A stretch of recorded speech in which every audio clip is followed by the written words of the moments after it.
আসসালামু আলাইকুম। কোষ্ঠকাঠিন্যে ভুগতেছেন? টয়লেট হচ্ছে না, কষ্ট পাচ্ছেন? ইহা বিপদের সংকেত।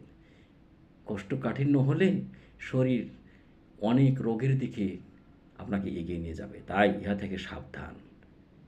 ইহা সচরাচর ঘটে আঁশ জাতীয় খাবার কম খেলে, পানি কম খেলে এবং ফিজিক্যাল অ্যাক্টিভিটিস কম থাকলে। ভয়ের কিছু নাই। সমাধান একেবারেই সহজ।